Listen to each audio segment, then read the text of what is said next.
trying to broker a deal.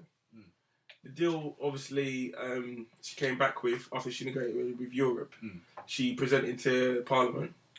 Parliament has to obviously ratify it, which means they have to agree in it and say, yeah, okay, we agree with what you've come back with, and that's our deal for leaving the EU. They voted, like, unanimously, like, record-breaking numbers that they with the deal. and so then it leaves her either to go back to Europe and try and renegotiate a different deal. Yeah. She has 72 hours to do it, right? Yeah. 3 working days or something like that. Something like that. I know there's the actual deadline for Brexit is March, but obviously she has time frames when she has to try and agree a deal or something like that. You can't get a deal on the 28th of March. We need to know what we're working towards, get people in place. Exactly. But then they have the other part where they're saying there's 3 different options that are available. That either she goes back with an amended deal, Plan B, which obviously she's saying that the deal I have was the best one I could negotiate for our interests. Okay. So if I go back with another one that is more in our interest, that's obviously they're going to reject that. Yeah.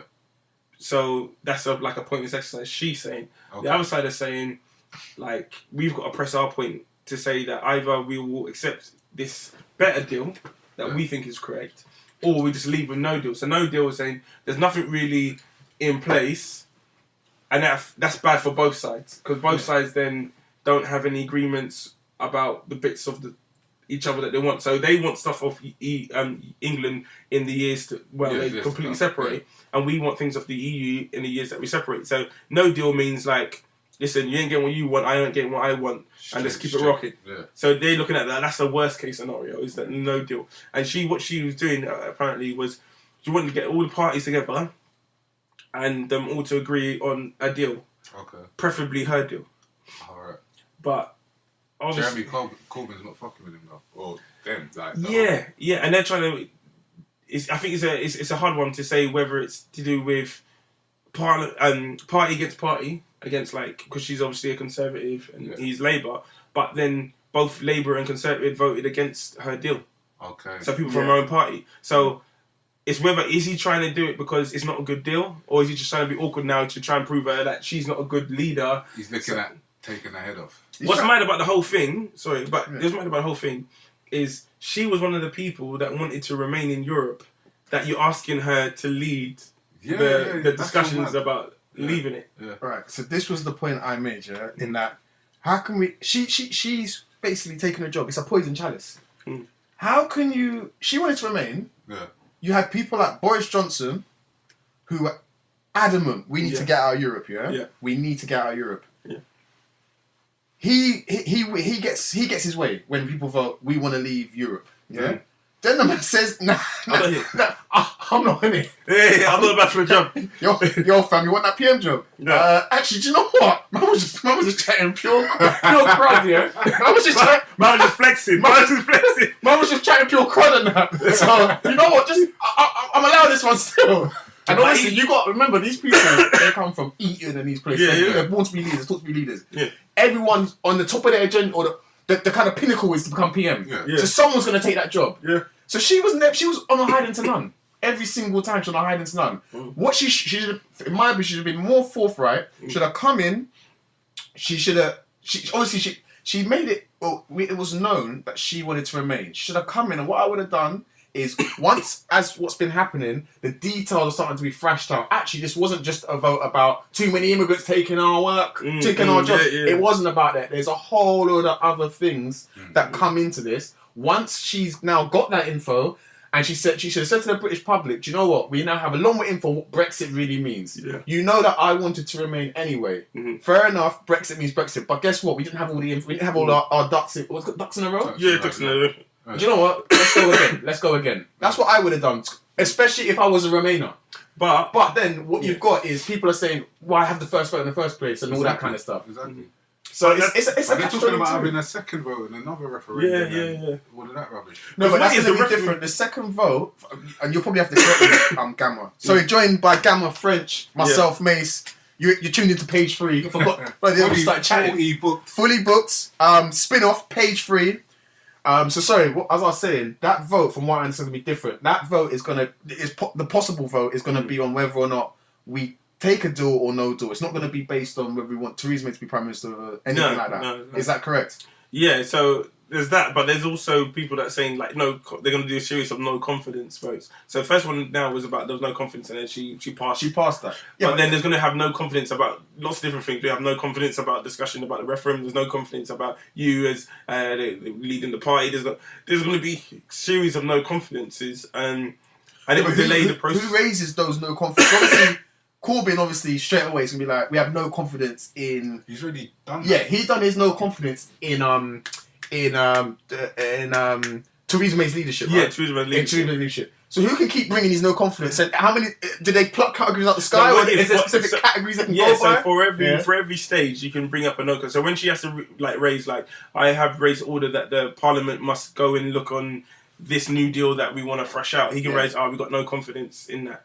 And all he needs to do, not saying Jeremy, it could be other people. All they need to do is get a certain level of signatures backing with it, and then it goes to a vote. From what I understand, see how Jeremy Corbyn raised the vote.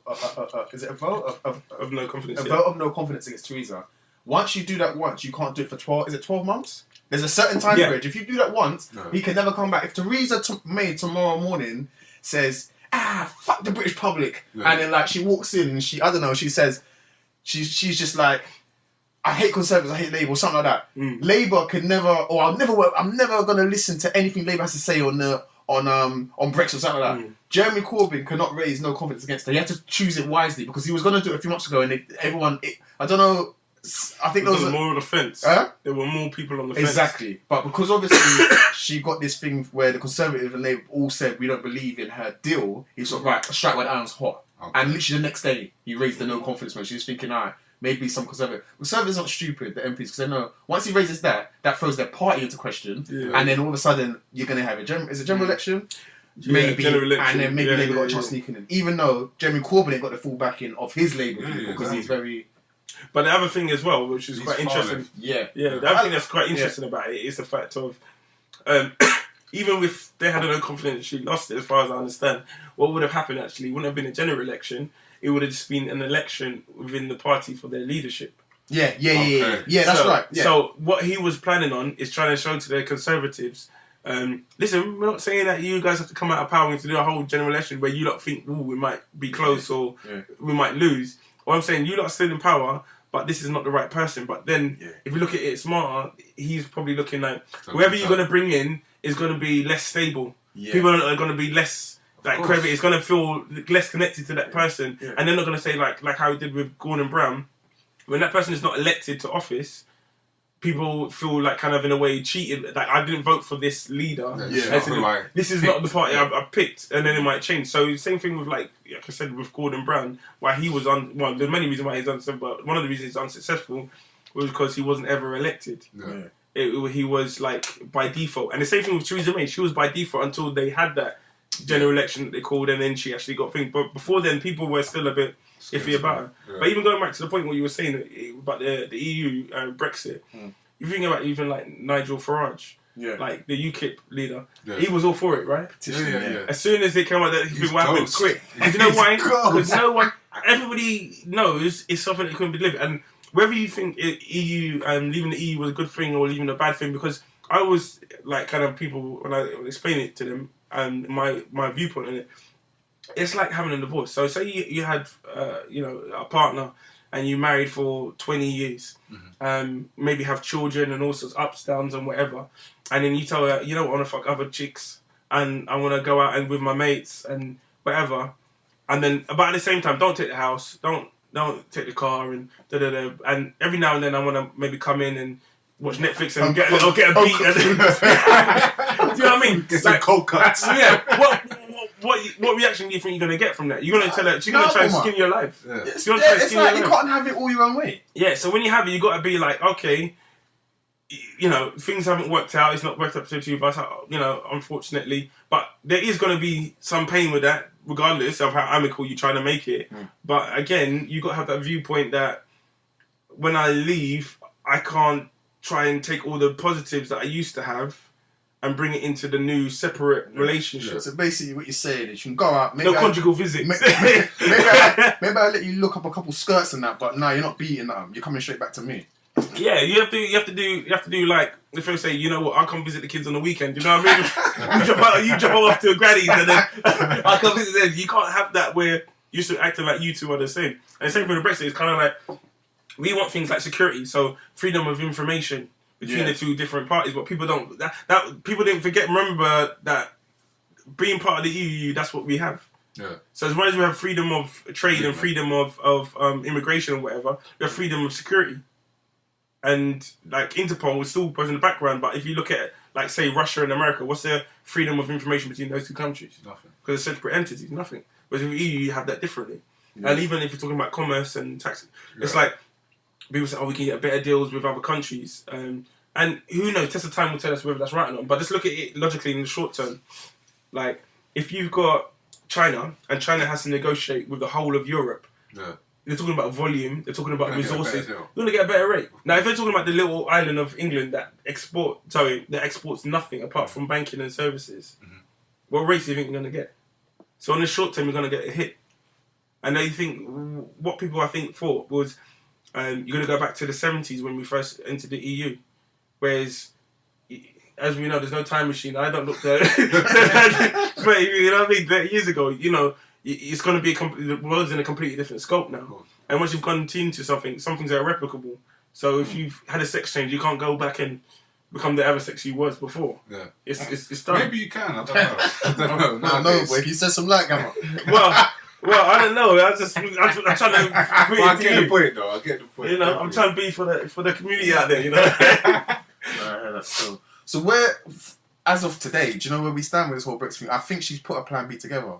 And but I don't know what's happening. But I think she's inviting. I'm not the guy to ask. I'm listening to you, man. Kick it. I'm just like, okay, cool. I think that she's inviting people to come in and have a conversation, like the bi-parliamentary conversations from everybody from the DUP to Labour to Lib Dem to see what they want, what they would like improved on. For her to put across what she was trying to say and stuff like that. I think that's at the moment. But at the moment, it's coming like the Diana thing. It's like the whole news is being dominated by it. Yeah. Like I'm sure if somebody got trapped at a well, they wouldn't hear about them for another week. That's all we're talking about is Brexit. Yeah. So I think anything that can take that off the kind of agenda and kind of focus on the day to day might be preferable. But for the short term, I think it's just going to be Brexit because it's so significant. Even like house prices, like if you think about like people that are first time buyers, again, people saying this will prevent foreign investment in being outside of the EU, foreign investment into like property development with people that are vacant owners, basically not here or rent it or just leave it vacant, whatever. And then first time buyers can get in the market. But again, people don't remember that most of the people that foreign investments are outside the EU anyway. So it's not like Romania is coming in bang, big one surf or Canary Wharf. Gonna say it's like Russia, China, and Middle East. Yeah. So those are outside the EU anyway. And that's not even saying if it's for or against, because there's lots of positives to be outside the EU as well as lots of positives to be in the EU. But it's just like you said, it was like the reasons people were leaving are not the reasons in reality, as we're seeing now, true, if that makes sense. There might be lots of good reasons to leave the EU, but those are not the reasons that were promoted on the campaign. All I remember at the campaign at the time was 500 million back for the NHS. Yeah, that's it. That's it. That is literally it. That is what I didn't vote on either. But if you're going to say what's the one thing you can report about that is it. Oh god! And the figure and everything, like the figure, the picture, the bus, everything. Yo, we're spending this much giving in to the European Union. Now we can keep that cash. Yo, we're gonna make it rain. We're gonna make it rain. Half a million. And the worst thing, straight away, like I think it was like the week after it, they don't come out and said, "Where did you get that figure from?" And I was like, "Oh, we just a rough." It's more like £67. It's like when you come in with your missus, you got lips to go to college. It's like laughing now. What after tax? The toilet system just tried to get some tissue behind me. Yes. Yeah, it's like, what happens to people who was all close to me in the train and, Nah, do you know what? They pay pow and everyone went mad at this girl. Someone pushed this girl and just... Sweet one. Yeah, so... And I saved on my shoulder. Yeah. Oh, God. Yeah, so it's been. I think with it was. It's going to be a crazy time. I think it's going to be a crazy time because there's so much things that's going to fall off the back of that. Even like you say, like there's a lot of similarities between I think the Brexit situation and even like the Donald Trump presidency in America and stuff, because I think people were making a vote in protest and didn't realise how close the vote was and didn't realise their vote would be that significant to actually win. That's a good point. I think people would be with Trump. They just see we hate the establishment. We hate like Hillary Clinton and the thing. Vote. You know what? I'll give Donald Trump. Like, he has some good things to say. Not even a million years thinking that he would become president. Of course. Same thing with Brexit. I think people thought, probably the Remainers will win, but you know what? The Remainers, yeah, man. Imagine that. Remainers. Romania. Listen, don't get me in trouble with the Romanians. I love my Romanian people. Yeah. Don't get me in trouble with the Romanians. Yeah. Yes, we can still come. Listen, Romanians. Let me Remainers. You imagine Romanians. Petrescu Not in the back, like, yeah. Our time. Petrescu, Hadji and them, man. Yes. I voted for Brexit to get rid of the Romanians. What? Imagine that. Crazy. No. Remainers. But the Remainers, like, basically, I think with them, there was like, the Remainers is like the establishment and, the liberals and all this other stuff. And the people that kind of, it's hard to say, but, people like, wanted to change the system. People wanted to change the system. 100%. That's the honest truth.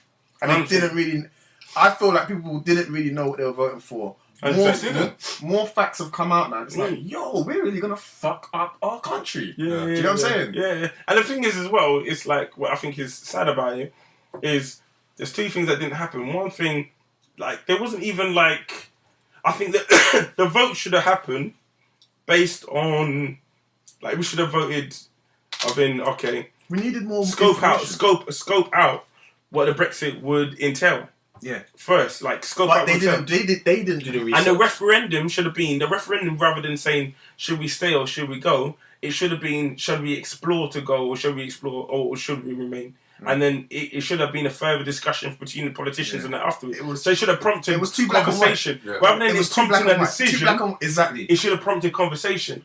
But that's what I think. The reason why that came about was what's his name? The other Don that was there before. David Cameron. David Cameron. He said, I'm going to put it to the people. And that's why he it never was. thought it would happen. That's why. 100%. And my brother, have you seen my man now? I saw they done an interview with him the other day. My man looked like he's come up from Marbella. He looks 10 years younger. It's like, David Cameron. It's just like, so other interviews are coming to me. It's like, off Teresa. Anyway, I'm jogging. Anyway, I'm just on my 6th hole down the golf course. So see in a bit. Of course. And it's crazy. He's looking like how Tony Blair was looking when after he left. Well, my man with the Iraq War. Stress free. Getting money for like the little speaking tours. He's on speaking tours. Yeah. And that's what it is. And that's what if you see like Theresa May. There's one bit where she's sitting next to David Cameron when he was in office. Yeah.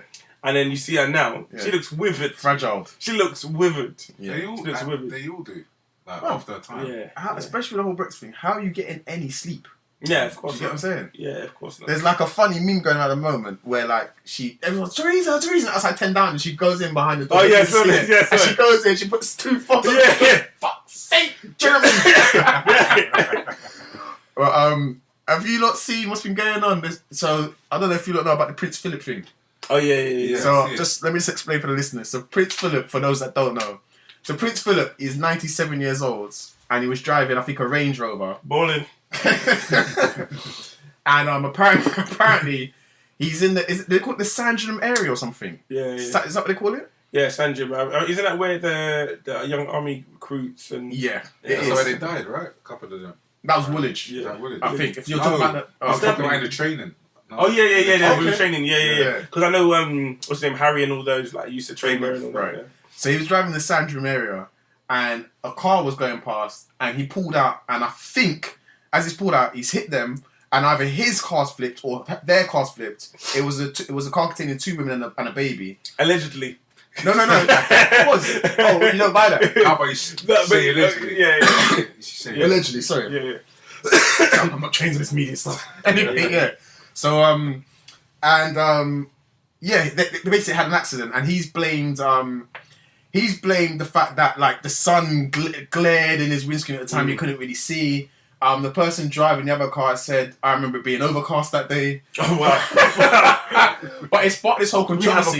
It's sparked this whole controversy about whether a 97-year-old should still be allowed behind the wheel and how often they should have to do their driving tests and so on. I don't know if you guys have seen the memes, but there's a meme at the moment with Prince Philip with a bandage around his eyes doing the bird box challenge.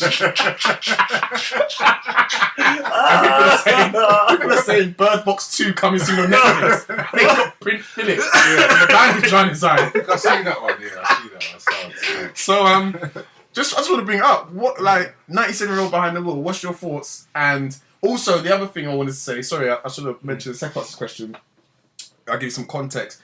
The woman said he hasn't even had the decency to send me any flowers because she's broken her wrist. And he's been on fucking anyway.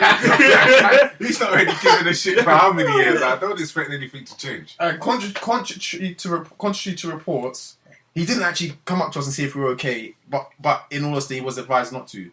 So generally, what's your thoughts on 97 years behind the wheel and the whole accident that's hit the headlines? And is it even headline news? No, it's not news, but then because it's a royal, of course it's going to make the news. They fart and it's news, do you know what I mean? So it's nothing new. But in terms of 97-year-olds behind the wheel, if they're able to drive and they want to be mobile, just because he's crashed into her, I don't think we should just now stop having 90s. Because if there could be 90, 100-year-olds behind the wheel, if they're physically able, they can physically see and they've got their wits about them. Like, I wouldn't want to... If I was to make it to 100 and I'm still able to drive, you stop me from driving for? I think that's independent, and it's funny because I was speaking to a client today, and she now has to have one of those little motorized buggy kind of things, and she was gassed about it because she's like, now I'm able to be independent again because she wasn't able to because she couldn't drive, she wasn't allowed to drive. She had an accident. She's an elderly lady, but with that, she's now able to be independent. So I think to take away someone's independence if there's no reason to, just because of their age, I think that's wrong. If obviously they can't see properly and they're not have their wits about them, of course stop them from driving if they're going to be a danger to themselves and other people. But just because of the age, of age and the fact that it was Prince Philip, I don't think there should be some big backlash where we should take driving licenses of all 90-year-old people that want to drive. That's just my opinion. Yeah, I agree with that, and I think that my thoughts on it is, how many accidents have you heard of a 90-plus-year-olds? They probably haven't, but they don't make the news because they're not. No, but I'm just saying, like in general, in the news, we'll hear about when you have younger teenagers. Oh, this person dropped an M1 and blah blah blah. You don't really hear elderly people in a lot of car conversations. Do you think that's because there's less of the population of that age driving? Probably, yeah. No, I wouldn't say that in totally. I would say probably you're right in terms of if you took a percentage of say 30-year-olds driving, a percentage of 90-year-olds driving, you're going to have more 30-year-olds. But in terms of amount of people, there's still, I think, significant amount of people on that age that are driving, and you don't really hear about them having a lot of accidents and crashes. How long? He's 97. Do you think he wasn't driving when he was 91, 92, 93, 94, 95, 90? All those times when he was in his 90s, he was driving, and none of these accidents happened, or we never heard of these accidents. He didn't get to this level. Do you know what I mean? Allegedly. but the other thing you got to think about, which I think is a bit more important, is I've never heard of even Harry driving. I'm surprised that what shocked me more about the thing was to hear he's driving himself in a Range Rover. Yeah, of course. Like in that stage, when you're in that position, you get Simon Cowell's got a driver. Why is this guy driving around to be put in a position like that? He's living that exciting. That's the most excitement he has in his life. His old dear is Queen Elizabeth. You know what I mean? That should be exciting enough. You know, like he's living la vida. You know what I mean? So that felt exciting. And the other thing about in terms of the accident and stuff, again, it kind of like reminds me of those people that kind of ambulance chases. It's like, would you expect the flowers if you got off in a fender bender off like Target Roundabout? Would you expect somebody to send you flowers again? Of course not. I didn't agree with that. But what I've always interested, because at the moment we're putting out episodes related to emotional intelligence, and it's whether or not Prince Philip this is obviously mainstream news. It has to be because it's Prince Philip and he's 97. But because of that, you might think, okay, you know, he'll probably go all out. Send flowers, you say that, whatever. But Prince Philip proved not to have no emotional intelligence. Like, he has none. Like, he doesn't give a shit. He'll go in barefaced, insult you, then get told about it and be like, I'd be like, gang business. gang.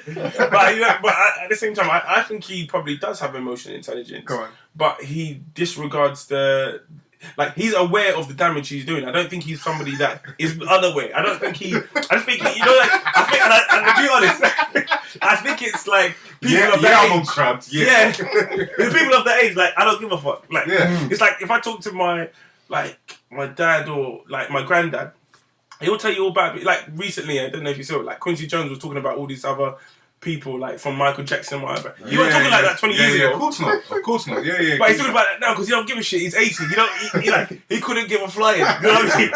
I'm going soon. Yeah, so he's like, yeah, that's it. Like, if you was on a cliff and you was hanging on by your fingernails and all you needed was someone to give a fuck and he had a pocket full of fucks, he wouldn't give one to keep you alive. Do you know what I mean?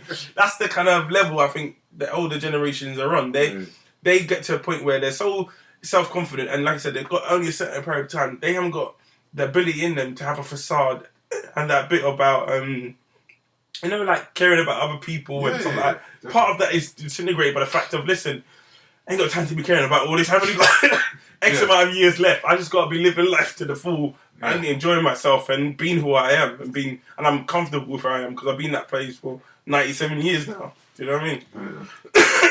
So. Yeah, that's my thing of it. I think he just couldn't give a shit. I think he's very aware. Like, if you said something racist, fuck it, sue me. I'm still going to be Prince Philip. Of course he's aware. I'm Prince Philip today. I'm going to be Prince Philip tomorrow. You know what I'm saying? Like, fuck it. He's got to that level. Do you know who my wife is? Yeah, okay, alright. Chat to my wife. Alright. And she's still got to make sure that, you know, she's got dinner on the table by the time I get home. So. No, I'm joking. But, do you know what I mean? It's that level, I think, with him. But yeah, in terms of journalistic, I think what probably should happen is there should be some more regular testing in terms of that age group. But I think maybe, I don't know how you would go about it, but I think you made an important point, especially when you were saying that, like, independence and the ability to reach the right is so important with the older generation because that's like a key thing for them. And it's a key thing for society in general. If you lose that disconnect between the older generation and society, I think there's going to be issues anyway. Of course. I think there should be a regular check in how you would do that without preventing that and hindering them. Because if you're an older person, do you want to be going to DVLA and putting out your forms and going for they're telling you online and check your smartphone. Man, whipping out the brick, the Nokia brick. Oh, smart. So I think that the way you would have to go about it would have to be like sensitive to that demographic. But at the same time, though, if they made it like it was like, you know how we have young people, we have youth centre. Yeah. If they made it like an older, like, you know how older they have like bingo and all this kind of stuff. If they had it in a centre where it's like mainly older people and part of it is, you know, freshen up and on your driving stuff and learning about the new little things on the road, I think that would work. And then that if you regularly attend that centre or whatever, and you already complete that course or whatever, then your license is continually renewed. But if you don't do it for certain, like 2-3 years, then you actually have to go through a whole long process. I think that help. But the other part of it is how many police officers are stopping a 90-year-old, 8-year-old when they're driving along the road. If they see a little teenager and zooming past them. This is the thing. I don't know if you heard, but the very next day, Prince Philip was out driving this time in a Land Rover. So he crashed in the range. The next day, he's got it like that. Why he's got it like that? He was out driving a Land Rover. Obviously, because the heat was on him. People switched up the whip. Switched up. Switched up the whip. Alright, cool. Yeah, switched up the plate. Because the heat was on him. People were photographing him, and it was then noted that this time he's driving with no seatbelt. Oh wow! So the police actually had words with him, and that was it. So people are saying, why is it 1-0 for him? Because he's royal. That's a silly question. That's even more than it's a celebrity. You know when people say, "Oh, why did celebrity get treated?"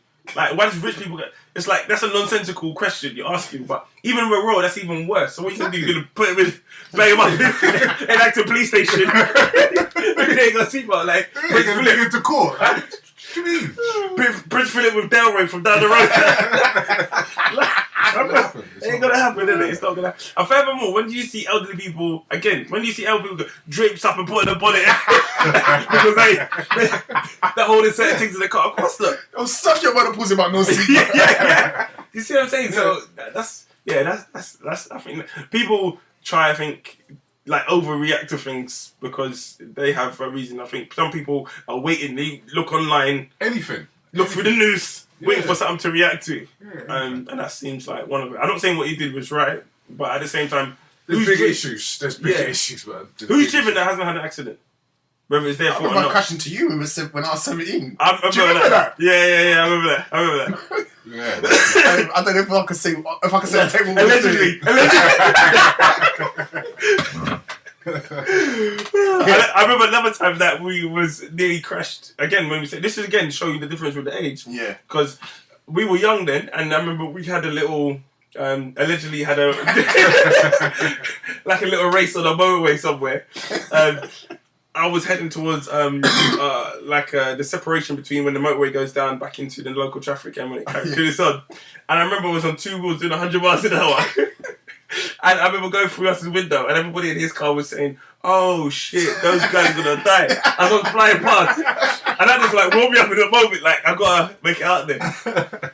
So that was me when I was like, 18, 17, something like that. Yeah. And you would say that in terms of vision, alertness, thing, I was, up there. But in terms of risk aversion, there was none. There was it was on zero.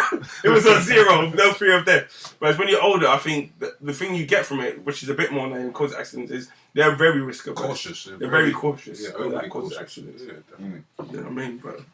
Have you seen just relating to driving once more? I don't know if you guys were seeing in the news recently. There was a couple of hit and runs last week. Yeah. Did you have? I don't know if you I didn't hear about it, but so there was one in Brixton Hill where a female was hit. She didn't die. Actually, she might have. She did die. A female was hit on Brixton Hill and a driver sped off. And there was one in kind of, I'm going to say, southeast London / Kent. Well, cyclists or just pedestrians? Pedestrians, where a woman and her child were hit. Wow. The woman survived. The child died a week later. Yeah, and it's just really sad that it's just in relation to driving as well, but it's just in relation to concentration, risk averse, taking risks, all that kind of stuff. Yeah. It's just that I see that in the news this week. It just made me think, flipping out. Like I've been that stupid where. Allegedly been racing racing through the streets of Ealing for no reason whatsoever. Then boredom, innit? Boredom, like just be foolish because you think it's cool at the time. Yeah, and even things as well, which I had to even allegedly when I was on the way here, like looking at your phone. I've done that. I think everybody's done that. Everybody's done that, but everybody at the same time when you ask, probably if I ask you first, like you would say that's not a good thing to do. No, of course not. But at the same time, we've all done it though.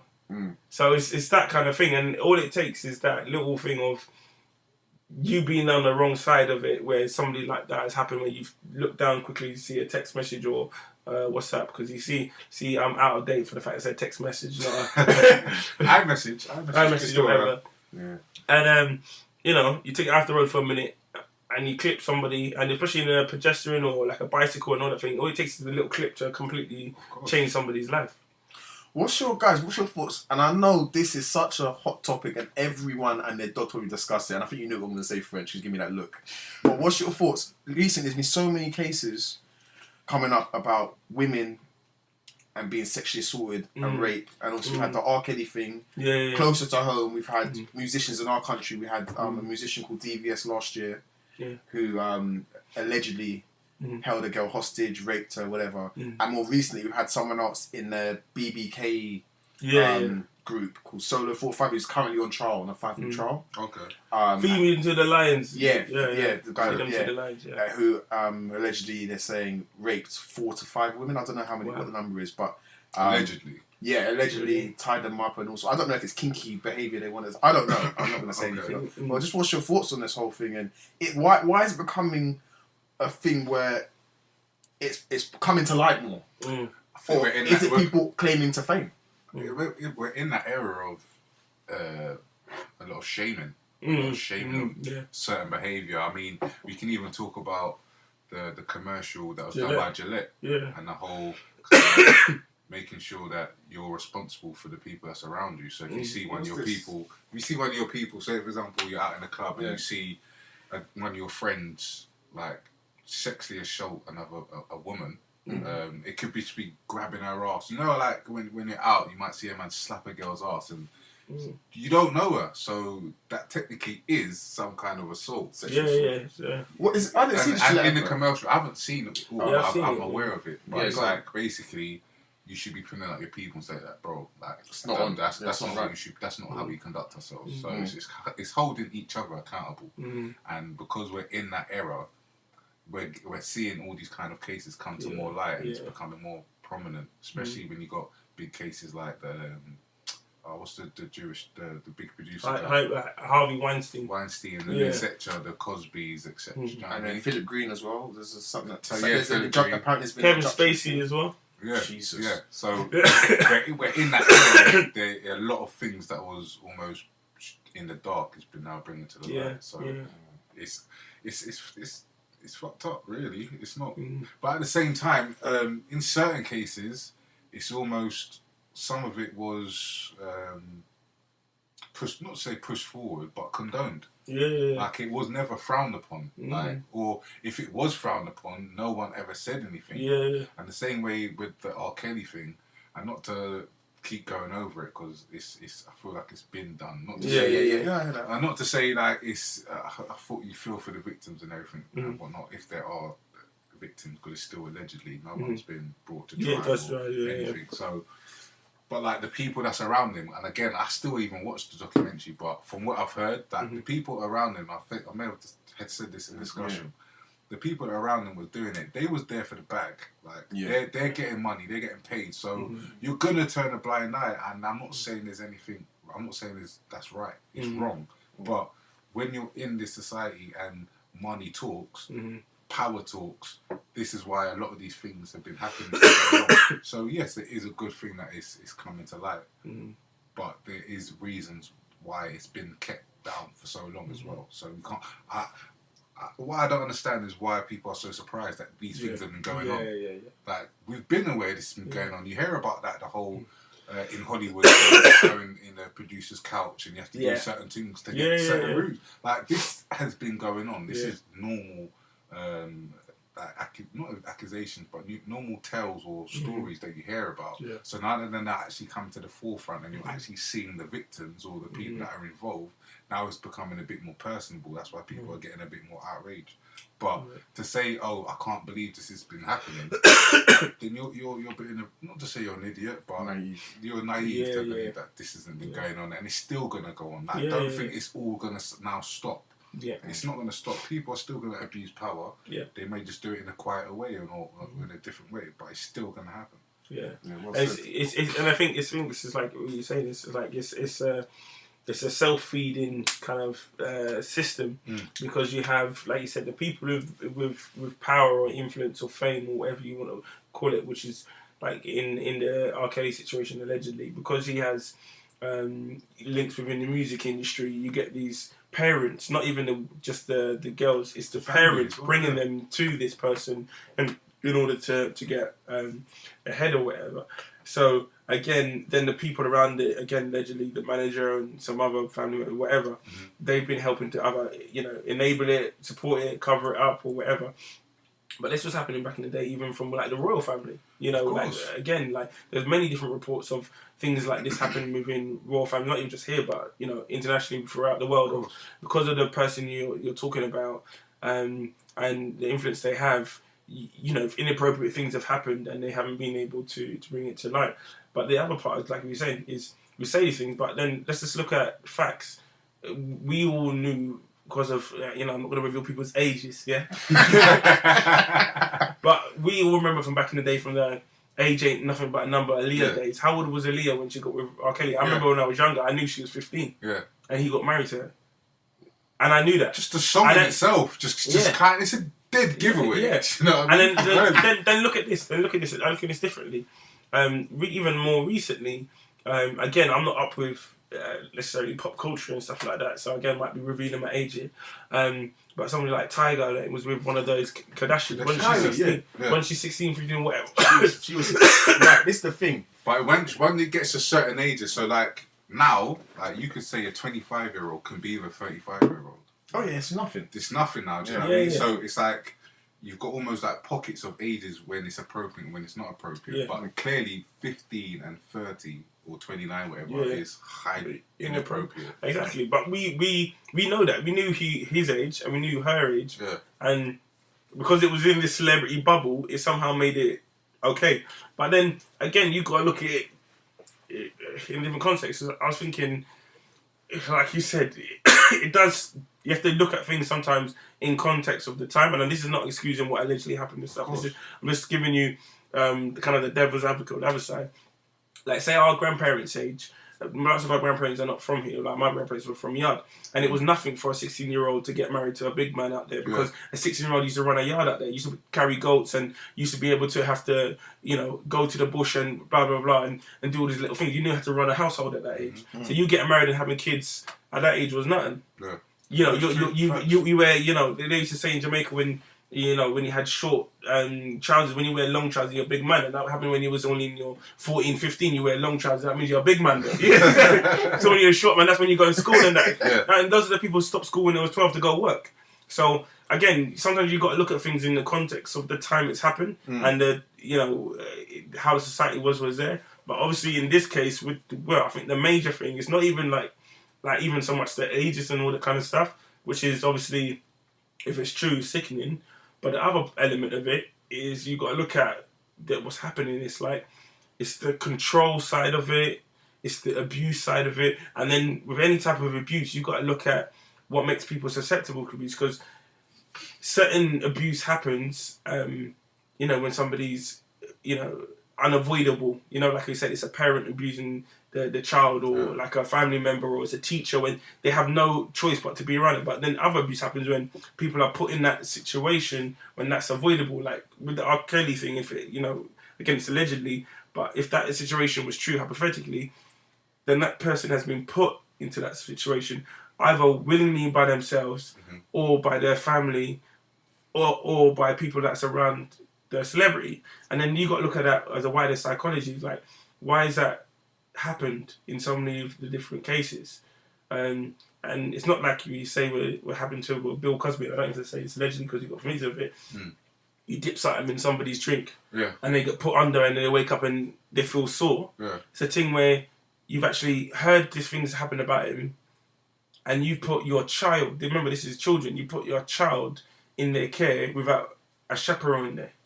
And I'm not blaming the parents because they're still a victim, but everybody must shoulder the blame, from us, the people that consumed his music, hearing age ain't nothing but a number, but still blazing it out and knowing what that meant and still blazing it out like, okay, but his music is dope. Like, I Believe I Can Fly was a dope song, like Remix to Ignition and all that. Got some, bro, I'm not gonna lie, I have yet to throw out all his music. I'm not gonna lie, I've not been on it. I haven't gone out and listened to it purposely, but at the same time, it's hypocritical, isn't it? Yeah. That's because then what is it? Because there's nothing more you know now apart from detail, but you knew what he was on sort of in the back of your mind before, but you weren't listening to your music to support that anyway. Yeah, exactly. So in a way, when people say you can't separate your music from the person, you kind of have to, because if you look at things from, Chuck Berry all the way up. Did we have this conversation? We had this conversation. And what did we say? No, I think Poc, me and Poc was discussing it, and Poc said you can't separate the music from the person. And you're saying you can. I think you have to, because I tell you why, and I know this is a different thing, but my personally why you have to separate it from the person. Yeah. Like, if you look at an art in the art gallery, let's say like the Mona Lisa, you can look at that and say that's a dope picture. Like, that's aesthetically understandable. Now, if somebody told you that he was a racist, does that stop what you saw in the picture? It's still going to be a beautiful picture. It's still going to be a beautiful picture, but I don't fuck with him. Do you understand what I'm saying? You told me London he's a racist idiot.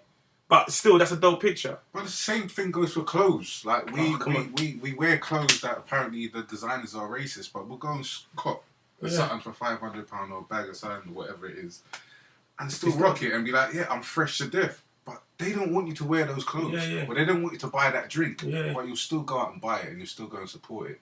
And I think it's different if you support it once you have the knowledge of it. So, say for instance, like I say with R. Kelly. He's got to come up with something spectacular for me to go out in my pocket to go buy it. Yeah, of course. And I think maybe never. Do you understand? If allegedly what has happened is it come back to be... Yeah, you're not going to now intentionally put money in his pocket. Yeah, but at the same time, in terms of what I've already spent, which is already in his pocket, and like discarding that or whatever...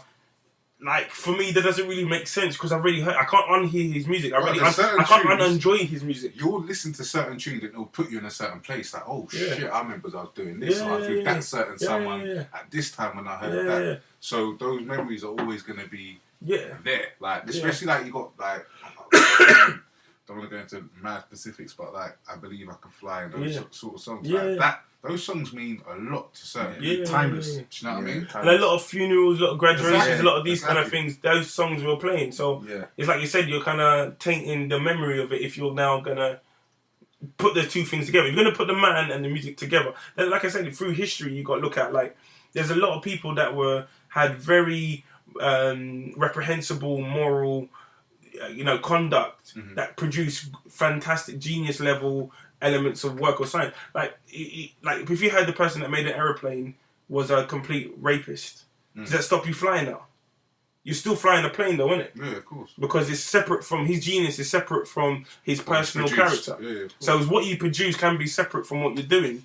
And that's what my thing, where you have to separate the music from the man, is like, you're not judging it on who's behind it, you're judging it on its own merit. Now the man, you might say he's reprehensible. And I don't want to fuck with him and support him. Great. Like, don't put your money to him. Don't, like, you might not be out in your whip blazing. I Believe I Can Fly. You understand? But at the same time, you, like you said, you might say, you know what, I remember when Nanny went and we played that at the funeral and everybody was crying and, it gave you back to that stage. That will never leave you. You know what I'm saying? That's my opinion on it anyway, in terms of separating people from the music. And what about you, Mase? Do you know what? Now that I've heard this, because we had this conversation off air, me, you, and Pox. When we, as I said, me, you, and Pox, we just meet up and catch up anyway. And at the time, I was just seeing it from one angle, one dimension. The fact that's why it's refreshing to have Gamma on our first show for page 3, fully booked plug. So plug it. Because what happened now is it gives you good perception. Like, rah, like now that I'm taking that into context, what you're saying making sense. Now I've got to go back and think about it. Evaluate. Actually, go back through history. You're right. Yeah. Do you get what I'm saying? Yeah. You are correct. In that sense. So now I'm starting to think you have to separate, but at the same time, when you're saying you have to separate the man from the music, I am now making a conscious decision saying, do you know what, I don't want that playing because I know what he might have done. I don't agree with that. And do you know, that's fair enough. I told you, I'm not gonna go and... I'm not saying the music's got is not genius. What I'm saying is, you know what, I'm not making a conscious decision. I'm not gonna play it, even though I used to like it and I still do like it. I'm just not gonna play it. I'm not gonna have it playing because what he stands for, what I now understand. No, you're aware of. Where he might stand for. That awareness. I don't agree with that morally. Do you get what I'm saying? Which is, I was going to raise another point. What do you guys think of the fact that he done a concert recently after these documentaries have come out and it was sold out, people still screaming, and these people have now made a conscious choice to go and support R. Kelly, knowing they don't care. I don't even think. I think it's more than that they don't care though, because the other thing is, it's muddied the waters, and I don't think you're wrong. I just think there's another element. The people that are there don't care. I don't think it's that though. Him, they like the music. Like you're hearing women saying, "Come and take me." Like, come and rape me. Yeah. They had posters saying, "Come and kidnap me," and all this. I'm gonna rape me. That's what they were saying. What care is there in that? But do you know what else? 100% those people obviously are aware and they're making a reference of it. But I think the large majority of people that saw that is because, again, this is allegedly, but like with the Michael Jackson situation, where you feel like what they're trying to do is tearing down people, and none of these has actually been proven. It's not fact. And I think they're saying, like, whenever you get, especially black celebrities, music artists, whatever, there's a lot of people that will tear them down and try to disparage their character with the most heinous things to try and bring them back down to earth. And when you see other people, like there was a rock star, I don't know if you were aware, that he had a girl that made the woman and her child, he abused her. I heard about that. It's like years ago. Yeah, that was kind of a couple of years ago. It wasn't even that much. It wasn't like a decade ago. It was like, say, within the last 5 years or something. And basically, the woman who was like a groupie brought a child so that he could abuse the child. Now, like I said, I don't even know the man's name because that's how little it was in the news. But I just picked it up. So R. Kelly, everybody think, but you were aware of it. I'm sure you might have seen it, whatever. But like I said, it's a thing where they might be looking at. Look at this youth. He's convicted of raping a child and coercing one of his groupies to bring their children so he could abuse it.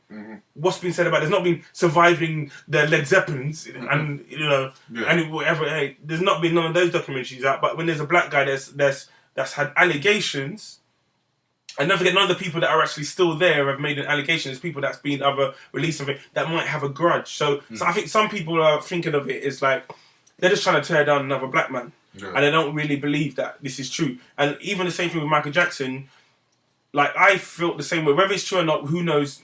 He was proven not guilty in court or whatever. Yeah. But there's a lot of smoke without the fire being found. Do you understand what I'm saying? So we don't know. But at the same time, as the fact that he's one of us, even if he bleached his skin, whatever.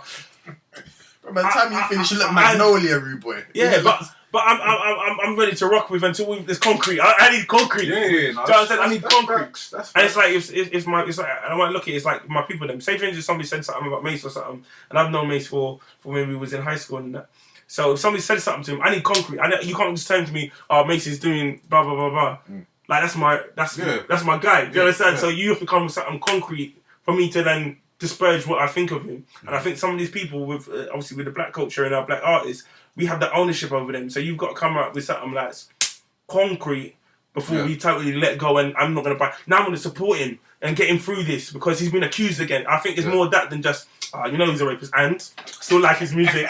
Still like I believe he can fly. Still like his music. Some of that though. But I don't think that's the majority. I don't think it's sold out of them. I get you. You know? Yeah, I hear that. What do you know what? Something that's not been talked about a lot in the news, and it actually come to light from a colleague of mine that I work with, and I had no idea. And then essentially, actually on the way home, it was on like page 23 of the newspaper. I don't know if you heard, but a number of people have been killed in Zimbabwe recently. No, I didn't hear that. Right, see it there. Just about caught it. Yeah, so you said Zimbabwe, yeah? Yeah, a lot of people been killed in Zimbabwe recently, and it's a war over. Okay. It's an ongoing feud over the government. It's an ongoing feud. The government have recently raised oil prices or price of petrol by quite an amount. Really? And that's caused a lot of kind of unrest within the people, and people have been killed because of it. Now, something like that to me is more news than Prince Philip having an accident and potentially being the main lead in Bird Box 2. Definitely, I agree. And the fact that it's not mainstream tells you what our priorities are in terms of. Well, not ours, but I mean in mainstream media. Yeah. No, but I think he's right. It is ours. I think you're right in terms of even saying ours, though, to cut you. But it was like when they were saying about the Diana thing and how she was getting hounded and stuff. You have to take a mirror upon yourself. Newspapers will only put in there what they think people will buy. They don't. In a way, they don't dictate the narrative. It's like they let the public dictate what they're going to feed them, and we feed into negativity and we feed into localized news about superficial things like a Prince Philip having a fender bender. Oh, we get up and why is it easy night? Oh, because he's a row, he's this and this. But like you said, even what was on the front page of the newspaper today? Sorry to cut you. Was Iggy Azalea and her boyfriend who had a punch up with a bouncer outside the nightclub. Yeah, I just see that. But we'll buy it. That's the thing. We'll buy it. I'm not mean like us three in the room, but I mean the masses. We will buy that. And then on page 23, you've got people getting killed in Zimbabwe over rising oil prices. Because I think there's two things going on there. There's one thing that's whenever things are a different country, whether we like to admit it or not, we are a little bit. Yeah, it feels more personal. If you said 200 school kids in Barnsley got killed, that would be on the front page of the news. That would have happened. Even if there was 23 people from the UK killed. That would be front page. Yeah, because it's different. It's a different country.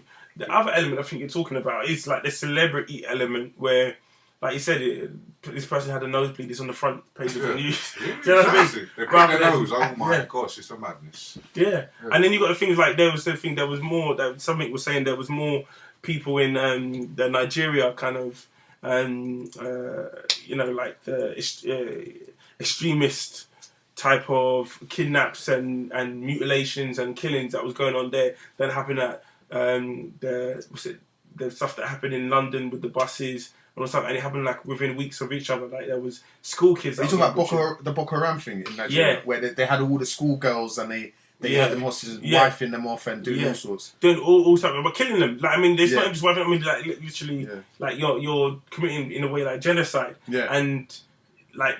There was a couple of people that got injured in certain places and we were acting as if we lost our mind. Again, part of that is because it's local. So we care more what happens right in our doorstep than we care what happens down the road. But at the same time, I think there's an element of celebrity with getting things like... And then even there's probably some racial stuff there, like what I think Brexit brought out a little bit, which is, we act like everything's okay, but underneath there's an underlying undertone of we like our own and we don't like anybody else. Do you know what I mean? Yeah, definitely. And it's kind of interesting. And how well versed are we in the news in general in terms of like how many of us could name like the Prime Minister of Belgium? Very true. And do you know what's crazy? But I bet the Prime Minister, about people who got kids in Belgium who the Prime Minister of the UK is, they can tell you. Possibly, yeah. Do you understand? Do you know what's crazy, yeah? And it's a good point you made about how well invested or how well does the news portray to us what's going on. I don't know if you guys ever watched, after about 1 o'clock in the morning, BBC One becomes world news. It's so much more interesting than the news you get at 6 p.m. And no word of a lie. You're like, what? They give you the weather in Kazakhstan. It's that the weather lady's giving me the weather in Wembley. You go, they give me the weather in Kazakhstan. And Tallinn and Tallinn, wherever it is, in Georgia, whatever. It's and I'm like, interesting. And there's so much more. And it's a less, if you notice as well, do you find that it has a less of a narrative? I think the news, when we have it during normal, you'd say peak hours or whatever, it's much more like they're trying to tell you their perspective of what they feel their events are. This was a horrific thing that we seen in this country, and this has happened, and what are we going to do, Minister, about this, and blah, blah, blah. When you have their world news later on, it comes like, I'm just telling you what's happening. This is what's going on here. There's no narrative. No bias. I'm just giving you the news. And it's just, and I think that's what the internet gives us to a certain extent. At its best, it gives us that. But I think the problem with it is that still, because we're so sensationalist and we like the superficial, the clickbait and all this other stuff, and it's all about likes and it's all about views and all this other stuff. What happens then? You go from a place where it's like a hotbed of everybody's like personally reporting for things. It comes to a thing where it's like, this is my opinion. It gives any idiot a microphone to be able to, I think, excuse the two of us in the room, maybe. But I'm joking. But it gives everybody a chance to have their opinion when they have no merit. Before, back in the day, you could only get into a medium, like you can get onto TV or radio or whatever. You had to have some merit. You had to have not only connections, but you had to have some talent or some insight or some gravitas or some learning or some whatever. Now everyone is a radio host on the internet. And I think our years, in the game, prepared us for this situation now where we're on, fully e-booked, page 3, to be able to do this now. But there's a lot of people that haven't put this amount of attention, insight, structure, planning into doing it, and then just go into doing it. And because it's a sensational item or issue that, they're just getting the kind of the coverage and the kind of attention of the masses. So I think it's a negative. Anything else that's been really hot on the headlines that you can think of at the moment, last couple of days? I think we've covered enough. Yeah? Covered a lot. Yeah, no, definitely. Maybe we could go on forever, open up another bottle and you can just get you go before the cows come on back. That was good. Page 3, guys. Page 3, fully booked. Page 3. Okay, check out Yeah, check it out. Check it out. Yeah, done now. Thanks for coming through, Gamma. French, done already. Of course. Yeah. Myself, Family. Mase. Family. Fully booked, page 3. See you next time, man. Next time, man. Next time, man. Next time, man. Next time, man. Next time, man. Next time, man.